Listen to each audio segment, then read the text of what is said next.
Soldanis kien iħossu maqtuħ mill-ħajja kulturali kemm dam joqgħod Għawdex? Kien hemm naħseb perjodu speċjalment mhux biss kien iħossu maqtuħ dejjem, imma kien hemm perjodu wkoll meta kważi kellu ċerta mibeda Għawdex, nirreferi propju għal perjodu tas-snin 1753-1757 u dan raħ minn ċerta korrispondenza. Issa naturalment hu kien iħobb ħafna l-Għawdex tantu hekk li kiteb il-Gozzo Antico Moderno e Sacro Profano. Però f'dan il-perjodu li qed insemmu l-iżolament intellettuali li kienet iħossu fih De Soldanis joħroġ bil-kbir fitri li kiteb lil korrispondenti tiegħu. Per eżempju, għandu frustrazzjoni kbira għax iħoss jgħid bit-Taljan altro non ho sentito discorrere che sopra le mete dei grani della cultura dei giardini, eccetera. Ġifieri qed jgħid il-poplu Għawċi huwa popolo rustico tal-kampanja fej ma tantx jitkellmu fuq affarijiet intellettuali importanti. Dan jidher u ġej semmilna Kassar Pulicino. Problema kbira hija l-komunikazzjoni. Għawdex bħalmu llum kellu double isolation, immaġinaw iktar dak iż-żmien, u allura dan il-fatt li laqqas jaf il-posta tiegħu hekk tasal mhux qed tasal, kienet joħloqlu ċerti problemi. Dil-perjodu di crisi, fittra minnhom jgħid io passo coi libri, perché non mi torna a conto il seppellirmi nell'ozio. Jiena mitfuna u jiena jkolli noqgħod naqra Għawdex dan nitkellmu f'Diċembru 1753. Qed jgħid ikolli noqgħod naqra biex ma nintilifx flass hawn ġo Għawdex.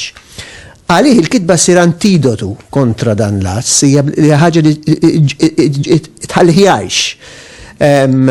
U allura jgħid il-kitba wkoll, kitba tradizzjonali eċetera, tajnu kontra biex ikun jista' jikumbatti din is-sitwazzjoni.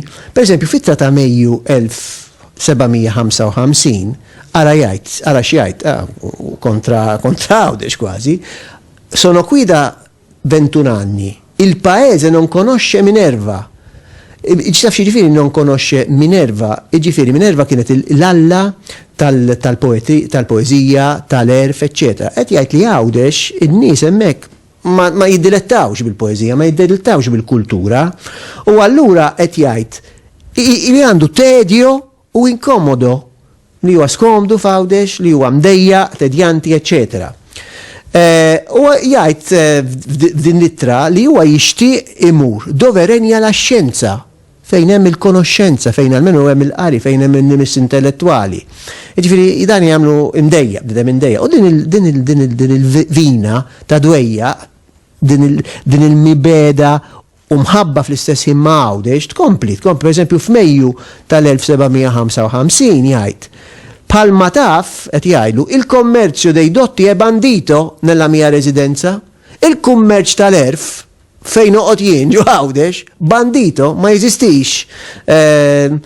U jkompli jgħid pereżempju fi frar 1756 jgħid jiena ngħix sotto un klima barbaro. Alright, jiġifieri kienet iħossu depress.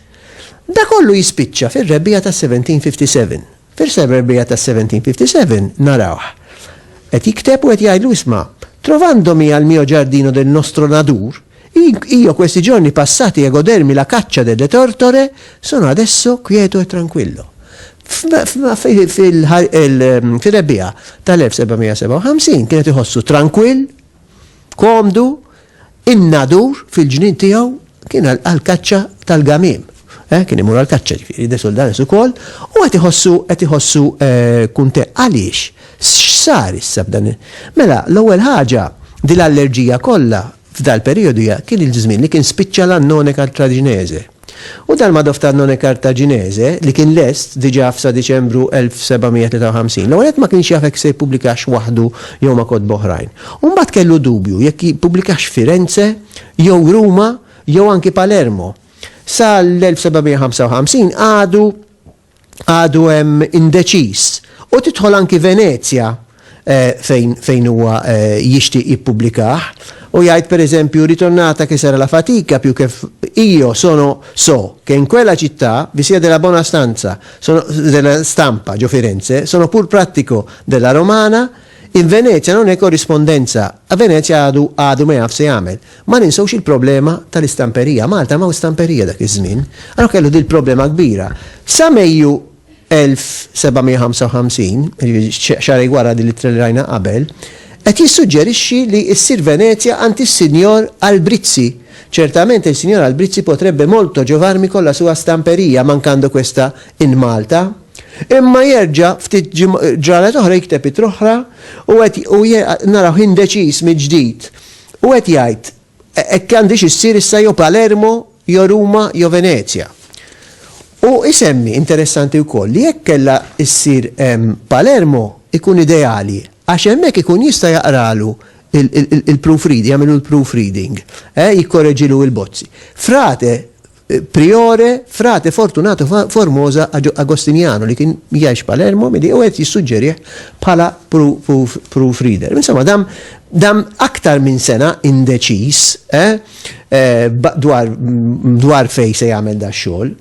Ed kif diġà għedna l-problema tal-posta, u jilmenta l-ħin kollu da li qed jikteb u tweġibiet min qed jirrispondi ma mhux qed jirċevihom, idumu x-xhur sħaħ, eċċetera.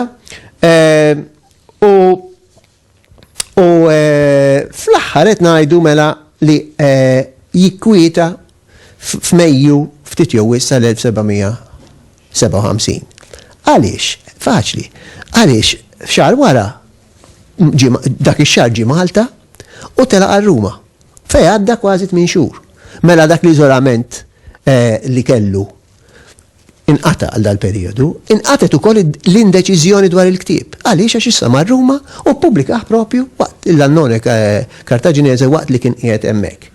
Issa dan ifisser li baqa' dejjem soddisfatt u mbagħad jiġifieri issa għadda dal-perjodu ta' kriżi viżavi Għawdex naħseb li intellettwali bħal De Soldanis kienu jħossu ristret spazjalment kemm bħala spazju u kemm intellettwalment. Jiġifieri probabbilment baqa' dejjem din jħossu m'għandux ma' min jikkomunika ma' intellettwali u naturalment imma mbagħad il-fatt li ġi Malta li detense nagħmlu l-bibliotekarju dak fetaħlu daqsxejn iktar. Minn flok id-double isolation li qiegħed fiha Għawdex spiċċa b'single isolation hekk ngħidu.